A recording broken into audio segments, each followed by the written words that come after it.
네, 안녕하세요. 저출산 문제 해결을 위한 정책에 대하여 발표하게 된 1조와 2조입니다. 그리고 저는 발표의 진행을 맡게 된 발표자 박효원입니다. 발표는 현재 대한민국의 저출산 문제 상황, 저출산 문제 해결을 위한 정책, 그리고 마무리 순으로 발표를 진행하도록 하겠습니다. 먼저 대한민국의 저출산 문제 상황입니다. 대한민국은 2022년을 기준으로 합계 출산율 0.78명인 초저출산 국가가 되었으며 OECD 기준 초저출산 국가의 기준은 1.3명으로 우리나라의 상태가 굉장히 심각한 상황이라는 것을 알 수 있습니다.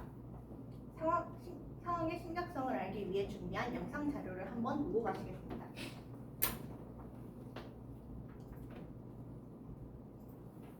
나이 들고 건강을 잃어 찾게 된 요양원. 이 건물은 다름 아닌 어릴 적 다녔던 초등학교입니다. 뭔가 교실 교실이었지. 저기 중간에 있었어요. 아이들은 줄고 노인들은 늘고 학교는 주간센터를 포함해 노인 100명의 요양시설이 됐습니다. 경기도 화성의 한 요양원도 2년 전만 해도 어린이집이었습니다. 80명, 70명, 60명 이렇게 1년사로 계속 줄더라고요.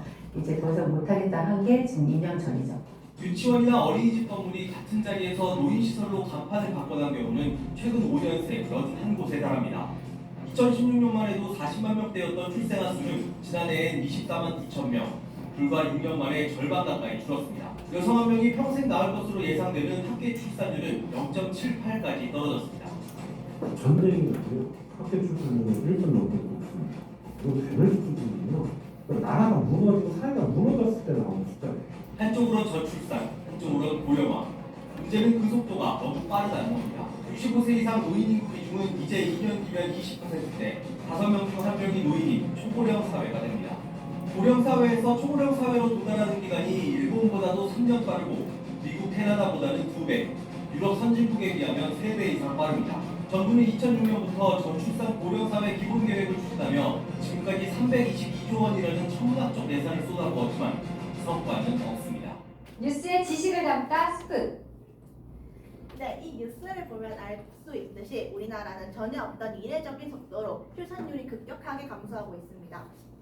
이대로라면 5명 중 1명이 노인인 초고령화 사회가 될 날이 얼마 남지 않았다는 겁니다.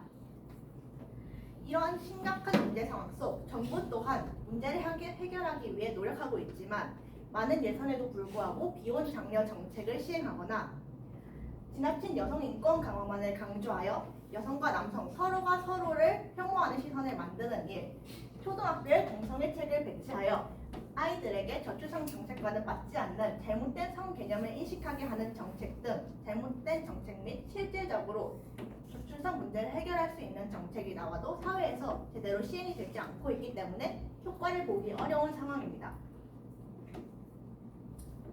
이러한 상황 속 저희 조가 준비한 저출산 문제 해결을 위한 정책들은 다음과 같습니다.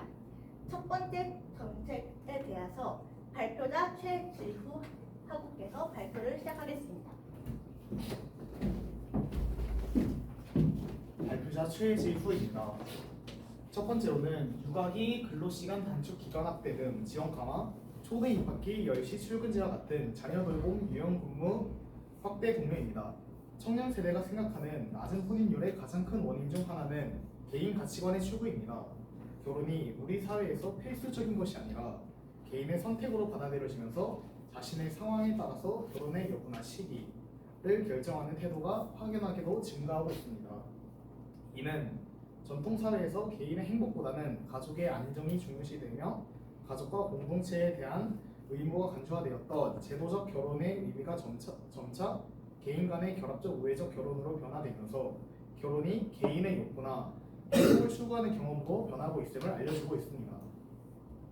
결혼을 반드시 해야 한다라는 가치관이 10여 년간 계속해서 감소하는 반면에 중립적 태도나 부정적인 태도는 계속해서 증가하고 있습니다. 결혼의 가치관이 변화하는 원인 중 하나는 한국 사회의 구조적 변화와 가치 규범의 변화라고 할 수 있겠습니다. 20세기 후반 이후 비혼, 이혼, 재혼, 동거 등의 현상이 가족의 탈제도화의 표현으로 등장하였고 신자유주의 경제체제 하에서 불안정한 노동시장과 강한 성역할 분리 규범으로 인한 결혼의 기회비용 증가가 결혼으로까지 도달하는 것을 저지하는 주된 원인으로 제시되며 안정적인 경제 기반이 마련되지 않고 있고, 결혼의 기회비용이 증가하는 속에서 결혼이 지니는 의미와 가치가 낮아져 결혼의 지연과 회피로 이루어지고 있는 것을 볼 수 있습니다. 이 문제를 해결하기 위해서는 개인이 가족의 가치를 인식하고 이를 우선시함으로써 가족 구성원과의 유대감을 형성하고 강화하고 시간을 할애하여 가족과 함께하는 활동을 즐기는 것이 가장 중요하다고 생각합니다. 즉, 자녀를 키우는 것은 책임이 따르는 일이지만 이는 보상과 만족감을 줄 수 있는 소중한 경험이며 가치 있는 일이라는 것을 인식해야 한다는 것입니다. 따라서 육아기 근로시간 단축 기간 확대 등 지원 강화, 초등 입학기 10시 출근제와 같은 자녀 돌봄 유연근무 확대 동료라는 정책을 생각해 보았습니다.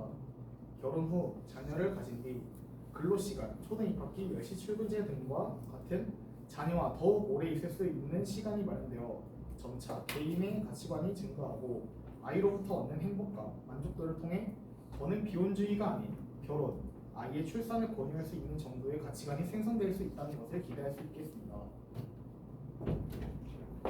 두 번째 정책에 대하여 윤이나 하부께서 발표를 시작하겠습니다. 발표자 윤이나입니다. 두 번째 정책은 아동 돌봄 전문가 지원 정책입니다.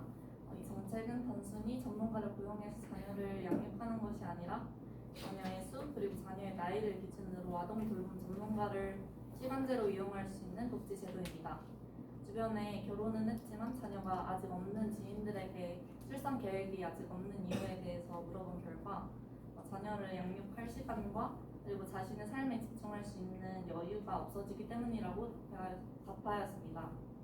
이 문제는 바쁜 부모 대신 자녀를 돌봐줄 수 있는 아동 돌봄 전문가를 국가에서 지원해줌으로써 해결할 수 있다고 생각합니다. 대표적인 사례로는 지금 여성가족부에서 진행하고 있는 아이 돌봄 서비스입니다. 아동의 안전한 보호 그리고 부모의 일, 가정 양립, 돌봄 지원 창출 등의 방법으로 가족 구성원의 삶의 질 향상을 위해 진행되고 있는 정책입니다. 이와 같은 정책을 통해서 개인적 시간이 여유로워져서 보다 편한 일상생활을 할 수 있고 아이를 돌보는 것에 대한 부담을 줄여 출산율 증가에 기여할 수 있을 것으로 봅니다.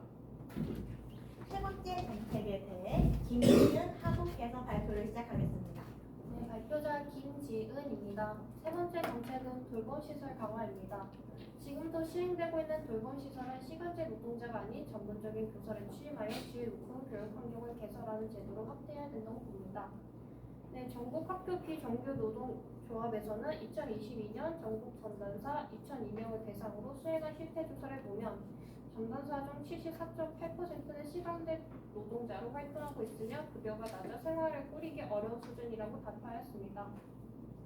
이러한 시간제 전담사의 급여를 조사한 결과 28%는 100만 원 이상 120만 원 이하의 급여를 받는다고 답하였고 120만 원에서 140만 원의 급여를 받는다고 답한 시간제